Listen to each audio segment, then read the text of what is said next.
5:15 ہو گئے ہیں، تو مغرب کا ٹائم شروع کتنے بجے ہوتا ہے؟ 20 منٹ۔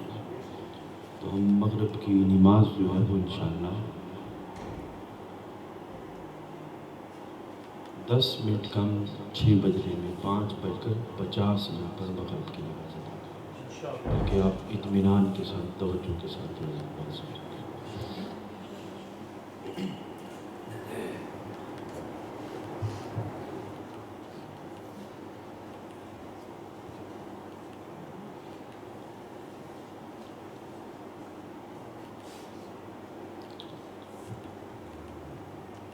نحمده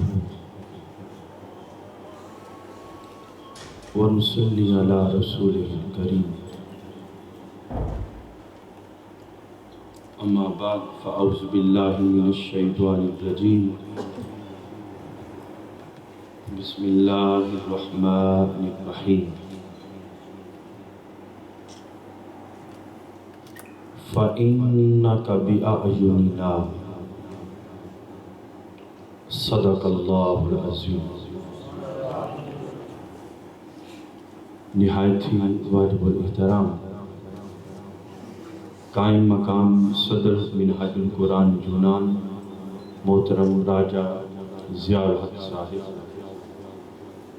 ناظم تحریک منہاج القرآن یونان محترم المقام عزت مآب محترم غلام مرتضیٰ قادری صاحب،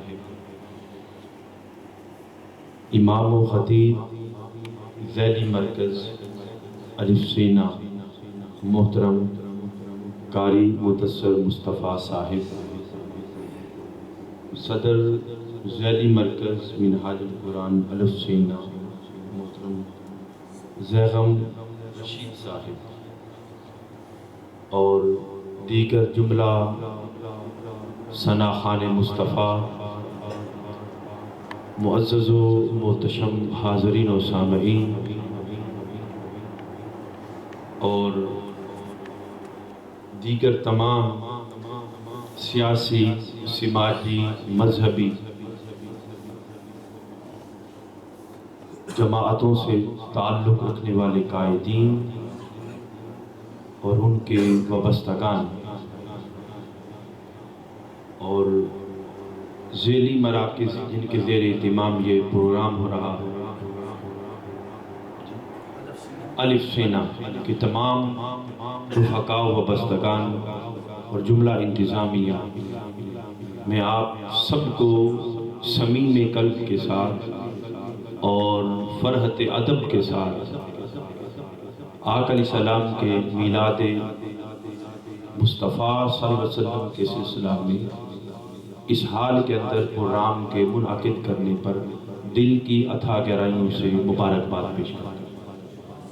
اور یہ مبارکباد محترم قاری مدثر صاحب کے لیے بھی اس جہت میں بطور خاص ہے کہ جہاں انہوں نے اس پروگرام کو منعقد کروانے میں اور الف سینہ کی انتظامیہ نے اپنا کردار ادا کیا، وہاں میرے اس وزٹ کے دوران جتنے بھی سوشل میڈیا پر آپ نے اشتہارات دیکھے ہیں، دعوتی حوالے سے یہ مہم دیکھی ہے، تو اس سلسلہ کے اندر جتنی بھی کاوشیں ہوئی اس پر بھی بار دیگر انہیں مبارکباد۔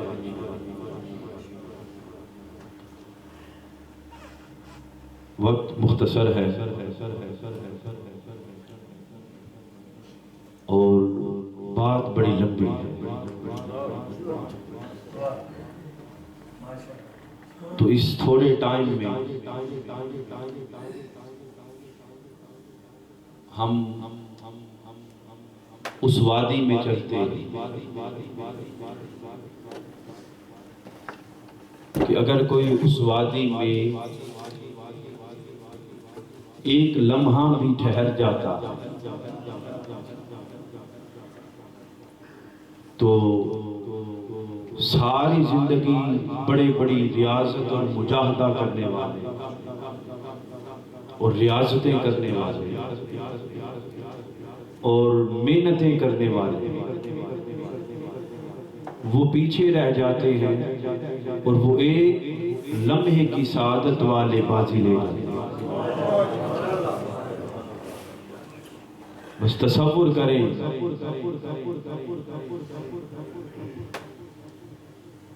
آواز اٹھ رہی ہے، کوئی عاشق ہے، اس کی آواز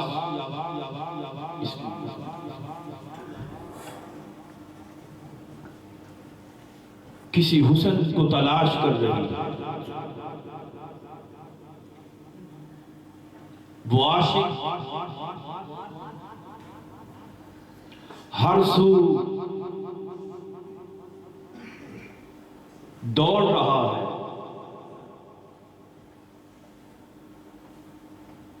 اور اس کی دوڑ اس کی آنکھوں کے سامنے کبھی سمندر کی پنہائیاں آتی ہیں اور کبھی سر سبز و شاداب وادیاں آتی ہیں، کہیں حسن کی آبشاریں نگہتوں کی شکل میں پانی سے اتر رہی ہیں۔ وہ عاشق حسن کا متلاشی ہے،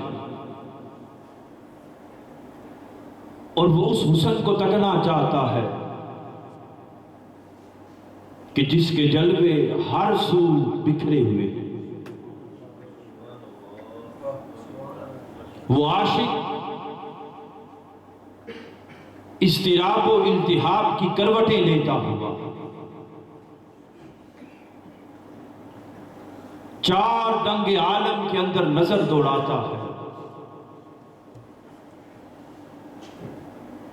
اور عرض کرتا ہے کہ اے حسن مطلق، تیرے حسن کے نظارے میں ہر سو دیکھتا ہوں،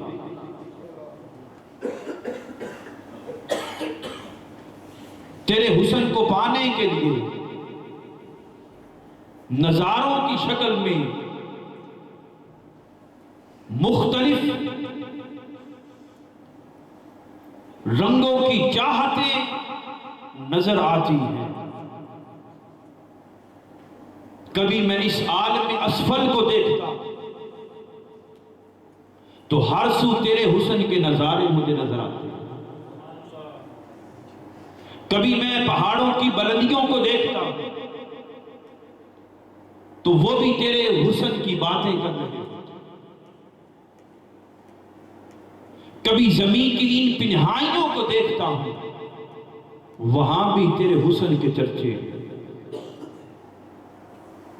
کبھی آسمانوں کی بلندیوں کو دیکھتا ہوں تو وہاں بھی تیرے حسن کے نظارے نظر آتے ہیں۔ اے حسن والے، تیرے نظارے ہر سو نظر آتے ہیں، مگر میری نگاہیں بے تاب ہیں کہ تیرا جلوہ حسن، تیرا حسن یہ جو بکھرا ہوا ہے کہیں مجتمع اجتماعیت کی شکل میں مجھے نظر آ جائے۔ عاشق کی آرزو اٹھ رہی ہے، وہ عرض کر رہا ہے تیرے حسن کے جلوے بڑے ہیں، مگر میں تیرے حسن کو یکجا تکنا چاہتا ہوں۔ آواز آتی ہے میرے حسن کے متلاشی، یوں تو میرے جلوے ہر سو بکھرے ہوئے ہیں، مگر تو میرا عاشق ہو کر یہ صدا بلند کر رہا ہے، رب ارنی انظر الیک، کہ اے بار الہ میں تیرے جلوہ حسن کو تکنا چاہتا ہوں۔ میرے عاشق میرے حسن کے متلاشی، تو دیکھ رہا ہے کہ میرے حسن کے جلوے ہر سو بکھرے ہوئے ہیں۔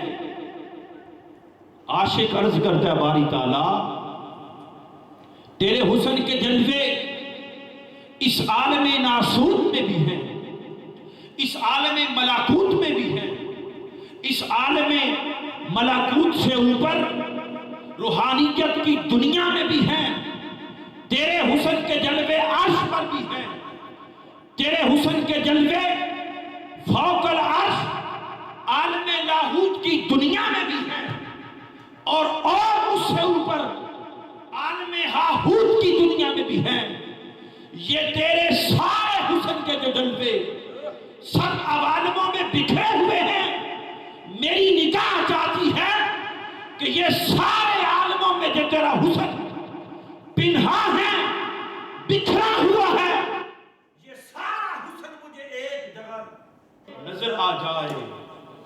وہ عاشق کی آرزو جب اللہ کی بارگاہ میں پیش ہوتی ہے تو آواز آتی ہے، اے میرے حسن کے متلاشی، یوں تو جلوے سارے مقام پر پھیلے ہوئے ہیں، مگر تو میرا عاشق ہو کر میرے حسن کے جلوے کو یکجا تکنا چاہتا ہے اور دیکھنا چاہتا ہے کہ ایک مقام پر میرا حسن جمع ہو جائے، میرے حسن کے نگارے جو پھیلے ہوئے ہیں مجتمع ہو کر تیری آنکھوں کو دکھائی دے۔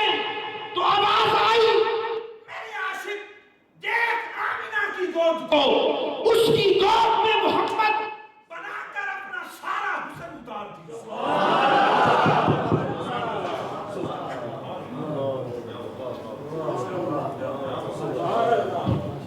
نعرہ تکبیر، نعرہ رسالت، نعرہ حیدری، گنبد خضرا کا فیضان،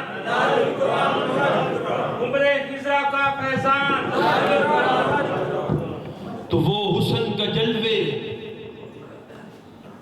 جو ہر کسی کو جس حسن کا انتظار تھا، ہر کوئی جو اسے پانے کی تمنا کر رہا تھا، چاہت کر رہا تھا، آرزو کر رہا تھا، ہر کسی کی حیات کے اندر یہ تمنا تھی، اے حسن مطلق، تجھے براہ راست دیکھا نہیں جا سکتا ہے، مگر کوئی پیکر تو ہوگا جس میں تو نے اپنے حسن کے سارے جلوے اتارے ہوں گے۔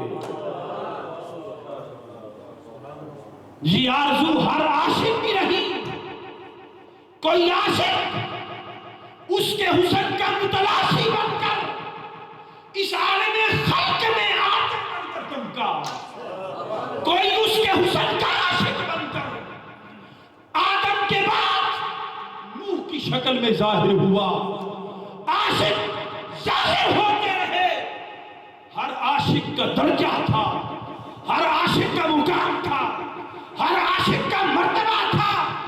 کوئی اس کا متلاشی ابراہیم کی شکل میں نظر آیا، کوئی اس حسن کا متلاشی موسیٰ کی شکل میں نظر آیا، اور کوئی اس حسن کا نظارہ تکنے کے لیے عیسیٰ کی شکل میں آیا۔ یہ سب عاشق اس حسن کا نظارہ تکنا چاہتے تھے۔ اس نے کہا، میں نے جس حسن کی کرنیں تمہارے وجودوں کے اندر، تمہاری روحوں کے اندر، تمہاری طبیعتوں کے اندر اتاری تھی، جاننا چاہتے ہو وہ حسن کے منبع کون ہے، کیا ہے، جس کی تمہیں خیرات ملی ہے؟ فرمایا، دیکھو عبداللہ کے لال کو، آمینہ کے لال کو۔ ٹائم نہیں ہے، بس توجہ سے بات سنیں۔ آمینہ کے لال کو دیکھو، عبداللہ کے لال کو دیکھو۔ یہ آج عبداللہ کے گھر میں پیدا ہوا ہے۔ اسے صرف یہ نہ سمجھنا آج اس کی ولادت آمینہ کے گھر میں ہوئی ہے، یہ نہ سمجھنا کہ آج اس کی آمد ہوئی ہے، نہیں نہیں، یہ جب سے چلا ہے، جب سے اس کو خلق کیا ہے، تب سے یہ پردوں میں آ رہا ہے۔ اس حقیقی حسن پر کئی پردے تھے. اب ادھر میں توجہ کریں, ادھر میں بڑے پردے تھے. یہ پردے اس میرے حسن پر, میرے حسن کے پیکر پر کبھی عالم لاہوت کا پردہ تھا, کبھی عالم ہاہوت کا پردہ تھا, کبھی اس محمد پر عالم جبروت کا پردہ تھا, کبھی اس محمد پر عالم ملکوت کا پردہ تھا, کبھی اس محمد پر عالم سماوات کا پردہ تھا. اور جب اس عالم اسفل میں بھیجنا تھا, پھر اس عالم اسفل میں بھی اس حسن پر کئی پردے آ گئے. کوئی پردہ عالم بشریت کا, بشری ظاہری باپ آدم بن کے میرے محمد پر آیا. کبھی میرے اس محبوب, یہ جو میرا حسن کا پیکر ہے, اس میرے پیکر پر آدم کی اولاد میں سے اسی حسن پر کوئی پردہ شیس علیہ السلام کا تھا, پھر کوئی پردہ نوح کی شکل میں آیا, اور پھر کوئی پردہ نسلاً بعد نسلاً گزرتا ہوا ابراہیم کے وجود کی شکل میں آیا, اور کوئی پردہ اسماعیل کی شکل میں تھا. یہ سارے پردے تھے جن پردوں میں میرا حسن بےنقاب ہونے کے لیے, میرا حسن بےنقاب ہونے کے لیے وہ حسن بھی چاہتا تھا کبھی بے نقاب ہو جاؤں, کبھی کیا ہو جاؤں, بے نقاب ہو جاؤں. میرا حسن بھی چاہتا تھا وہ جسے میں نے اپنے حسن کا پیکر بنایا تھا. یہ ساری خیرات یہ جو آپ سے ذکر کر رہا ہوں, یہ حضور سیدی شیخ الاسلام کے اس فرمان کی خیرات ہے جب کبھی وہ فرماتے ہیں یہ بات کتابوں میں نہیں ملے گی.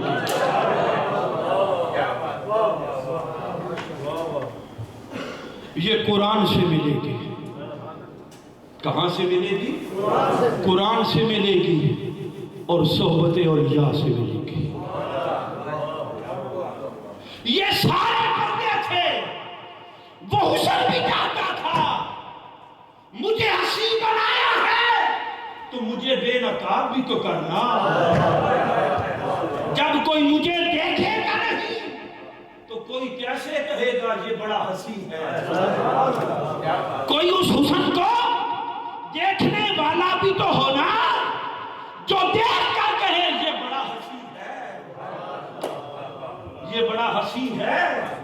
اس لیے لوگوں میلاد مصطفیٰ کی مجلس میں آنے والوں, ارے خوش نصیب ہو تم اس مجلس کے اندر اس حسن کے نظارے کی خاطر بیٹھے ہو جس حسن کو بیاجا کرنے کے لیے کائنات کو بنایا گیا,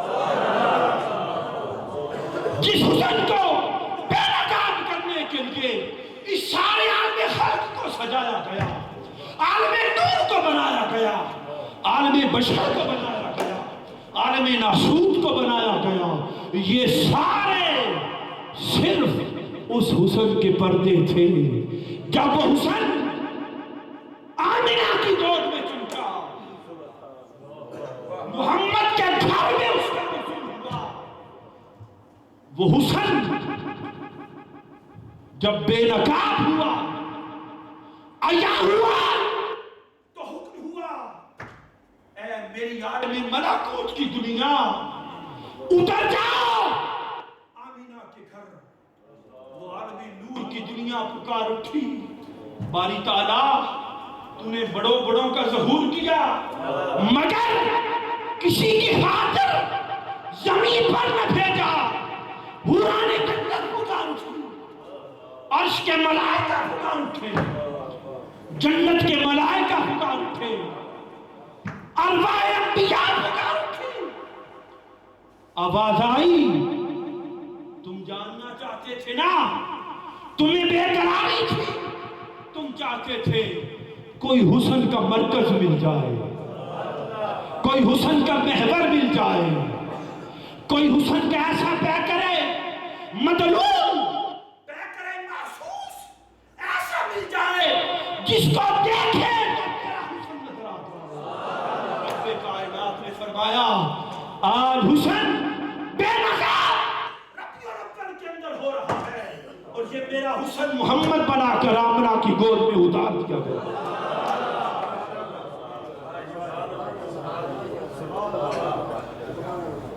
اس لیے ہر کوئی اس کو تکنے کی آرزو کرتا تھا، ہر کوئی اس کو تکنے کے لیے آنکھیں ایسے کرتا تھا، ایسے کرتا تھا۔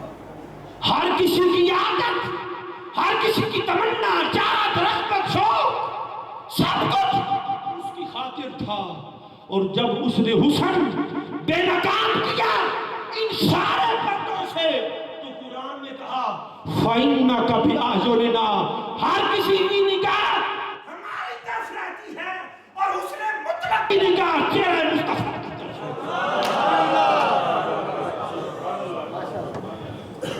ہر کوئی مجھے تکنے کی آرزو کرتا تھا، اور جاتا تھا کوئی پے کرے حسن ایسا دیکھے جس کو دیکھیں تو وہ نظر آ جائے، جس کو دیکھیں تو وہ نظر آ جائے۔ اس لیے اس نے کہا وہ نظر آ جائے تو کہا حاضر نبی اس کو دیکھو، اس کو دیکھو گے جو موجود یہاں پردوں سے نکل آیا ہے، وہ حاضر یہ ہے، اور دیکھنا اس کو چاہتے تھے، اس لیے ہم کہتے ہیں قل هو اللہ، وہ اللہ باری تعالیٰ۔ ہم پڑھتے تھے، پڑھتے ہیں ہوگا وہ جو نظر نہیں آتا اس کو تکنا چاہتے ہیں۔ اس نے کہا مجھے تکنا چاہتے ہو جی، تو اس نے کہا وہاں اس کو دیکھو، جب اس کو دیکھو گے تو میرا حسن نظر آ جائے گا، میرا حسن نظر آ جائے گا۔ اس لیے یہ قرآن نے کہا، اور بس اسی بات پر ہم بات کو ختم کریں گے۔ یہ ایسی گلی میں ہم داخل ہو گئے ہیں کیونکہ ہمارے گلے میں پٹا حضور سیدی شیخ الاسلام کا، اس لیے جب وہ فرماتے ہیں نا کہ یہ کتابوں میں نہیں ملے گی، تو پھر کتابوں میں نہیں ملتی ہے، یہ اسی کی خیرات کی چشمہ۔ اس لیے حضور آئے تو فرمایا من رآنی فقد رآ الحق، جس نے مجھے دیکھا اس نے اسی کا جلوہ دیکھا۔ بس یہاں پر وہ بات نہیں کہنا چاہتا جو آپ کے لیے نہیں ہوتی، کتابی بات نہیں ہے، یہ صدر کی بات ہے، یہ حضور سید شیخ الاسلام کے جوڑوں کی خیرات ہے، یہ کتابوں میں نہیں ملے گی۔ یہ حدیث آپ نے کئی بار سنی ہے، جس نے مجھے دیکھا اس نے کس کو دیکھا؟ خدا کو دیکھا، حق کو دیکھا۔ یہ حدیث سنی ہے، مگر اس سے جو نقطہ عرض کرنا چاہتا ہوں وہ یہ کہ یہ بات جو مصطفیٰ نے کہی من رآنی فقد رآ الحق، جس نے مجھے دیکھا اس نے خدا کو دیکھا۔ ارے آدم سے لے کر عیسیٰ تک سب نبی رسول ہوئے، مگر کسی نبی رسول نے نہ کہا جس نے مجھے دیکھا اس خدا کو دیکھا۔ جب زبان مصطفیٰ سے یہ کلام صادر ہوا تو رب نے کہا یہ میرا فرمان تیرا ہو گیا، اب میرا فرمان یہ ہے کہ بے شک جس نے اس کو دیکھا اس نے کو دیکھا۔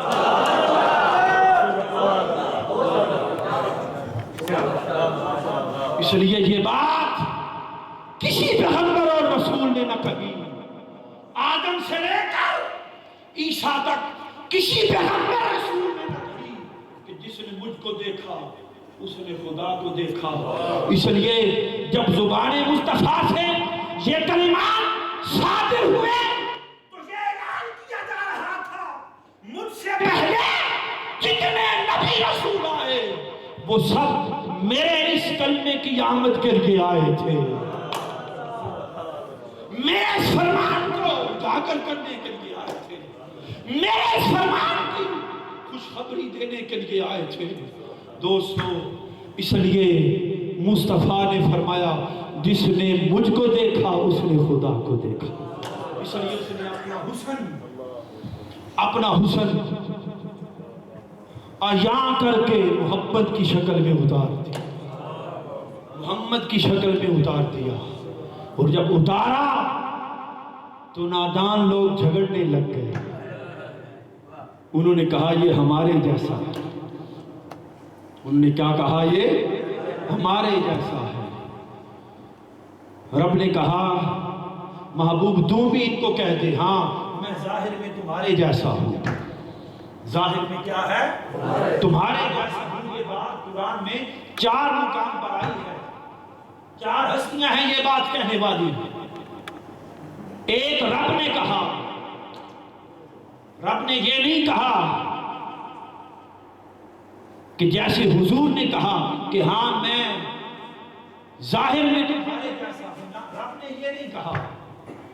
رب نے عمومی بات کی ان کی سوچوں کو ہدایت دینے کے لیے کہ یہ ظاہر میں ہمارے جیسا ہے. ایک رب نے کہی, دوسری بات مصطفیٰ نے کہی ہاں ظاہر میں میں تمہارے جیسا ہوں. اور تیسری بات کافرین نے کہی کہ آپ ہمارے جیسے ہیں. ایک رب نے کہا کہ میں اپنا نور جو کئی پرتوں میں ہے اسے ظاہر کرنے کے لیے لبادہ بشریت بنا رہا. دوسری بات شیطان نے کہی کہ میں اس بشر کو سجدہ کیوں کروں.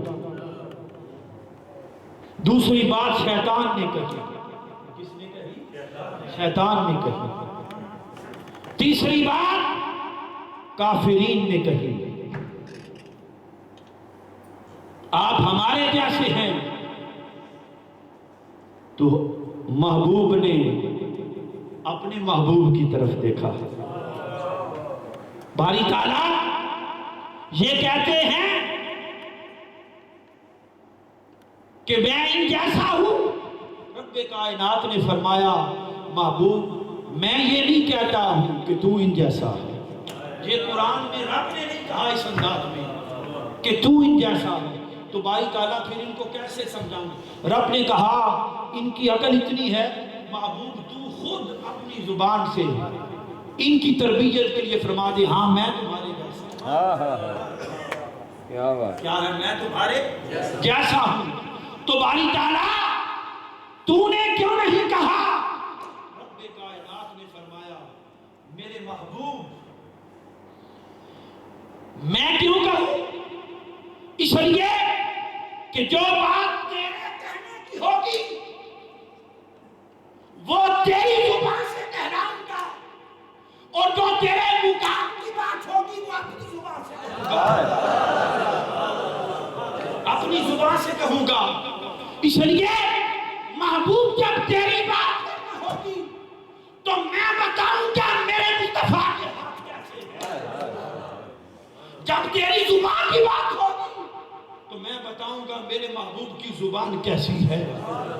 ہاتھوں کی بات ہو تو کہوں وَمَا رَمَيْتَ إِذْ رَمَيْتَ. زبان کی بات ہو تو کہوں وَمَا يَنْطِقُ عَنِ الْهَوَىٰ.